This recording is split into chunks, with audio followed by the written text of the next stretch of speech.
সম্মানিত কাতার প্রবাসী ভাই ও বোনেরা, স্বাগতম এখনকার গুরুত্বপূর্ণ খবরে।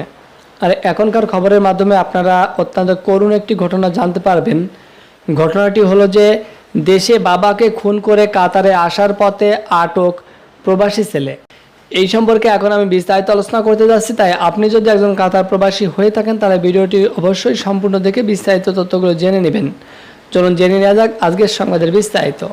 চট্টগ্রামের কর্ণফুলীতে নিজের পিতাকে হাত পা বেঁধে নৃশংসভাবে কুপিয়ে খুন করার ঘটনায় বড় ছেলে মোহাম্মদ নিজামউদ্দিন কাতারে পালাতে গিয়ে ইমিগ্রেশন পুলিশের হাতে আটক হয়েছেন। তার বয়স হয়েছিল 31 বছর। বৃহস্পতিবার 12 সেপ্টেম্বর সকাল 10টার দিকে তিনি শাহজালাল আন্তর্জাতিক বিমানবন্দরে আটক হন। বিমানবন্দরের ইমিগ্রেশন শাখা থেকে তাকে সিএমপি পুলিশের হাতে সোপর্দ করা হয়।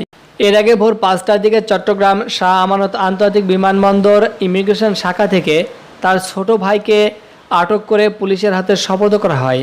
বুধবার 11 সেপ্টেম্বর সন্ধ্যায় উপজেলার বড় উঠান ইউনিয়নে 6 নম্বর ওয়ার্ড আব্দুর রহমান প্রকাশ গোয়ালের বাড়িতে এই হত্যাকাণ্ড ঘটনা ঘটে। নিহত নুরুল হক চৌধুরী ওই এলাকার মৃত নূর হোসেনের ছেলে। তার বয়স হয়েছিল 65 বছর। ঘটনার পর থেকেই অভিযুক্ত তার দুই ছেলে নিজামউদ্দিন এবং মিজানুর রহমান পলাতক ছিলেন। স্থানীয়দের বরাতে জানা যায় নিহত নুরুল হক দীর্ঘদিন প্রবাসে ছিলেন। প্রবাস থেকে তিনি দেশে চলে আসেন। তাদের সংসারে স্বামী স্ত্রীর মধ্যে অমিল ছিল। কিছুদিন আগে নুরুল হক তার 1 ঘন্টা জমি বিক্রি করেছিলেন।